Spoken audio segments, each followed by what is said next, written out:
গত কয়েকদিন ধরে পদত্যাগের যে গুঞ্জনকে কেন্দ্র করে আমরা যে অস্থিরতা দেখলাম, সেই অস্থিরতার রাজনৈতিক দলগুলোর সাথে বৈঠকের পর আপাতত নিরসন হলো কি?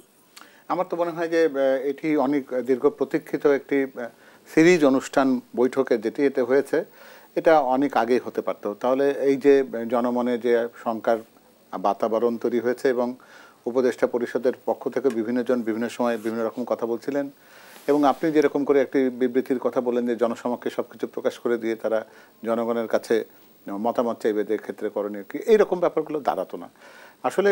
যেহেতু অন্তর্বর্তীকালীন সরকার বলতে গেলে দেশের এই স্বৈরাচার বিরোধী আন্দোলনের সঙ্গে যারা সম্পৃক্ত ছিল তাদের প্রত্যেকের সমর্থনে গঠিত হওয়া একটা সরকার, এবং আমার দল বাংলাদেশ জাতীয়তাবাদী দল বিএনপির পক্ষ থেকে সর্বত সহযোগিতার কথা যেমন প্রথম দিন থেকে বলা হয়েছে, আজ পর্যন্ত এই সহযোগিতার ক্ষেত্রে কোনো রকম ব্যত্যয় ঘটেনি। তো ফলে এই ধারাবাহিকতা যদি আগে থাকতো তাহলে এইরকম ধোঁয়াশা তৈরি হওয়ার বা জনমনে এরকম সংখ্যা তৈরি হওয়ার কোনো কারণেই সৃষ্টি হতো না। কারণ আপনি দেখবেন খেয়াল করে যে এই বৈঠকের মধ্যে কিন্তু কোনো জায়গা থেকে কোনো নেতিবাচক কোনো কথা আসেনি, বা কোনো দলই কিন্তু এইরকম করে বলেনি যে তারা এই অন্তর্বর্তীকালীন সরকারের সাথে তাদের কোনো বৈপরীত্য রয়েছে। তো ফলে আমার মনে হয় না যে সংখ্যাটি সংখ্যার জায়গাতে রয়ে গেল, এটার কোনো বাস্তবতা নেই। অন্তর্বর্তী সরকারে কি স্বস্তি ফিরেছে নাকি নতুন করে চ্যালেঞ্জের মধ্যে পড়তে যাচ্ছে অন্তর্বর্তী সরকার? আসলে অন্তর্বর্তীকালীন সরকারের জন্য আমরা বলবো যে চ্যালেঞ্জের চাইতে বেশি হলো যে সুযোগ বেশি। আমি চ্যালেঞ্জটাকে অন্যভাবে দেখতে চাই, কারণ দেখবেন খেয়াল করে যে বাংলাদেশের প্রেক্ষাপটে তো কোনো সরকারের তো একেবারে শতভাগ সমর্থন নিয়ে কোনো সরকার টিকে থাকে না, কিন্তু এই ক্ষেত্রে অন্তর্বর্তীকালীন সরকারের জন্য এরকম একটা ব্যতিক্রমী একটা সুযোগ তৈরি হয়েছে, যেখানে বলতে গেলে দেশের বর্তমানে যারা সক্রিয় যতগুলো রাজনৈতিক দল রয়েছে তারা প্রত্যেকে তাদের সাথে আছেন। তো ফলে এটি চ্যালেঞ্জের চাইতে আমি মনে করি যে তাদের জন্য অনেক বড় কিছু করার সুযোগ, যে সুযোগের মধ্যে তারা তিনটি জিনিসকে অগ্রাধিকারের মধ্যে রেখেছেন। সংস্কারের কথা বলছেন, মামলাগুলোকে এগিয়ে নেওয়ার কথা বলেছেন, এবং জাতীয় সংসদের নির্বাচনের কথা বলেছেন। এবং আমার মনে হয় যে প্রত্যেকটি রাজনৈতিক দলই এর সাথে তাদের কোনো রকম বৈপরীত্য নেই, এবং সংস্কারের কথা সবসময় বলা হয়েছে এটা চলমান কাজ, চলতেই পারে। বিচার প্রক্রিয়াটা অনেক আগে আরও শুরু হওয়া উচিত ছিল। বেগবান করবার জন্য যে সমস্ত পদক্ষেপ নেওয়া দরকার সেগুলো সবগুলো নেওয়া দরকার, এবং সবচাইতে গুরুত্বপূর্ণ যেটা, যে জাতীয় সংসদের নির্বাচনের একটি সুনির্দিষ্ট তারিখ ঘোষিত হলে এই ধোঁয়াশাগুলোর অনেকগুলো যেটা রয়েছে জনমনে সেগুলো কিন্তু সবগুলো কেটে যাবে। বিএনপির স্থায়ী কমিটির সদস্য গয়েশ্বর চন্দ্র রায় বলেছেন, রাজনৈতিক দলের এক নেতার সঙ্গে সাক্ষাৎ করে পদত্যাগের নাটক সাজানো হয়েছে। অন্তর্বর্তী সরকারের প্রধান উপদেষ্টার পদত্যাগের গুঞ্জনকে এক একজন এক এক রকম ভাবে বিশ্লেষণ করছে। কেউ কেউ বলছে যে প্রধান উপদেষ্টা হতাশা থেকে এমন সিদ্ধান্তে উপনীত হবার এক ধরনের ভাবনা তার মনে এসেছে। অনেকে আবার বলছে যে প্রধান উপদেষ্টা আসলে অভিমান করেছেন। আসলে হয়েছেটা কি? হ্যাঁ, ধন্যবাদ আপনাকে। আসলে আপনার প্রধান উপদেষ্টা মহোদয় তো আপনার একজন আন্তর্জাতিক খ্যাতিসম্পন্ন ব্যক্তি, একজন ভালো বক্তা, একজন ভালো ব্যবসায়ী, কিন্তু একজন ব্যর্থ রাজনীতিবিদ। তিনি একটা রাজনৈতিক দল করতে গিয়ে অল্প কয়েকদিনের রণভঙ্গ দিয়েছেন।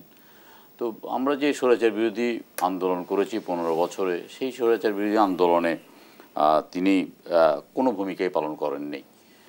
তিনি তার নিজস্ব ভুবন নিয়ে ব্যস্ত ছিল, তিনি তার আপনার ট্যাক্স ফাঁকির মামলা টামলা সহ ইত্যাদি নিয়ে ব্যস্ত ছিল, এবং সরকারের কিছুটা রোশনালও পড়েছিল। এই জুলাই আগস্টের গণ অভ্যুত্থানে তিনি দেশেই ছিলেন না। আপনার ছাত্ররা যখন বুক চিতিয়ে, জনতা যখন বুক চিতিয়ে স্বৈরাচারের বিরুদ্ধে লড়াইয়ে নেমেছে এবং রক্ত দিচ্ছে, তখন তিনি আপনার ফ্রান্সে খেলা উপভোগ করতেছিলেন। সেখান থেকে ওনাকে প্রধান উপদেষ্টা হিসাবে আপনার ছাত্র মনোনীত করেছে। আমরা রাজনীতিবিদরাও এটার বিরোধিতা করিনি, কিন্তু ওনার সাফল্য সম্বন্ধে আমরা প্রথম দিনে সন্দিহান হয়ে পড়েছি যখন তিনি একটা আপনার বিকলাঙ্গ ধরনের আপনার উপদেষ্টা মণ্ডলী গঠন করেছেন। এই উপদেষ্টা মণ্ডলী নিয়ে তিনি যে একটা সরকার চালাচ্ছেন এটা আমাদের কাছে অনুভব হচ্ছে না। দেশে একটা সরকার আছে সেটাও অনুভব হচ্ছে না। এটা আপনার উনি ভূমধ্যসাগরের মাঝখানে হাবুডুবু খাচ্ছেন, খাবি খাচ্ছেন, সেখান থেকে উনি আপনার তীরে উঠে আসতে পারবেন এটা মনে হচ্ছে না। তিনি কি অভিমান করে পদের কথা বলেছেন নাকি তিনি আপনার হতাশা থেকে বলেছেন, সেখান থেকে আমার কাছে মনে হচ্ছে তিনি হতাশা থেকে বলেছেন। কারণ তিনি তো কিছু পারফর্ম করতে পারছেন না, যেটা ওনার কাজ নয়। উনি ওইসব কাজের মধ্যে জড়িয়ে পড়ছেন। চট্টগ্রাম বন্দর বিদেশিদের হাতে তুলে দেওয়ার জন্য ওটা ওনার কাজ নয়, তিনি এটা করছেন। এনবিআরকে দুর্ভাগ করার ওনার কাজ নয়। উনি অন্তর্বর্তীকালীন সরকার সুপ্রিম কোর্টের একটা রেফারেন্সে সুপ্রিম কোর্টের কাছে একটা মতামত চেয়েছে। এই মতামতের ভিত্তিতে একটা সরকার গঠন হয়েছে। এই সরকারটা আপনার অন্তর্বর্তীকালীন সরকার একটা রুটিন কাজগুলো করবে, নির্বাচনের পরিবেশ তৈরি করবে, নির্বাচন দেবে এবং চলে যাবে। কিন্তু এখানে বহু যদি এবং কিন্তু আপনার ভর করে ফেলেছে। স্থানীয় সরকার নির্বাচনকে কেউ সামনে আনার চেষ্টা করছে, কেউ 5 বছরের জন্য ওনাদেরকে ক্ষমতায় দেখতে চায়, যে বক্তব্য আসছে 5 বছরের জন্য ওনাদেরকে ক্ষমতায় দেখতে চায়।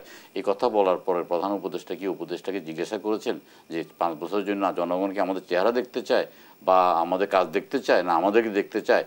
অন্য খোলাসা করা দরকার ছিল, উপদেষ্টাকে আপনার সরে যাওয়া করার বাধ্য ছিল। একজন প্রবীণ উপদেষ্টা ছিলেন স্থানীয় সরকার মন্ত্রী, সেখান থেকে একজন আপনার চিলড্রেন পার্টির একজন একজনকে উনি আপনার করেছেন, স্থানীয় সরকার মন্ত্রণালয়ের দায়িত্ব দিয়েছেন। তখনই আমরা বুঝেছি ডালমে কুচ কালা হয়। সব মিলিয়ে পরিস্থিতি আসলে ভালো নয়।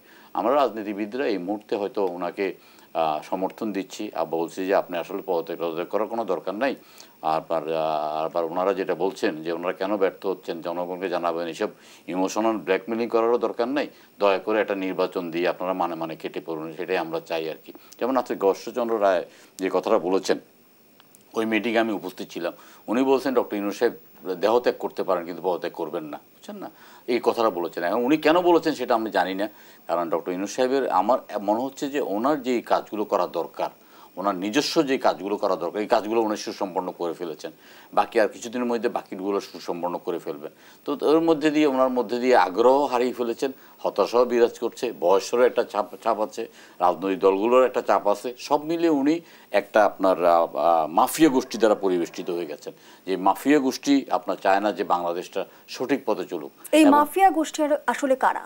এই মাফিয়া গোষ্ঠী আপনার আমরা চিনছি না, আমরা এই মাফিয়া গোষ্ঠী আমরা অনুভব করতে পারছি। আমরা যখন উপদেষ্টা মণ্ডলীকে ঢেলে সাজানোর কথা বলছি, তখন তিনি বিদেশ থেকে কিছু আপনার আমদানি করেছেন, কাউকে আপনার উপদেষ্টা দায়িত্ব দিয়েছেন, কাউকে প্রতিমন্ত্রী মর্যাদায় উপদেষ্টা দায়িত্ব দিয়েছেন, যারা দেশ এবং আপনার জনগণের সাথে সম্পর্কিত নয় যুগের পর যুগ। তো সুতরাং আপনার এর বাইরেও কিছু আমরা নাম শুনছি যারা ওনাকে আপনার বিভিন্নভাবে আপনার পরিচালিত করার চেষ্টা করছেন। তো সেই ক্ষেত্রে আমি মনে করব যে আসলে জুলাই আগস্টে যেই আপনার আশা আকাঙ্ক্ষা নিয়ে আমরা মাঠে নেমেছি, জনগণ মাঠে নেমেছে, আপনার 1 ঘন্টা আপনার ছাত্রনেতার মানে উচ্চাকাঙ্ক্ষা, আর 1.5 ঘন্টা আপনার ওই বিদেশ থেকে আপনার যারা আপনার ইনফ্লুয়েঞ্জার হিসেবে দাবি করেন আপনার, তাদের কারণে এই 5-7 জনের কারণে আসলে একটা জটিল পরিস্থিতি সৃষ্টি হচ্ছে।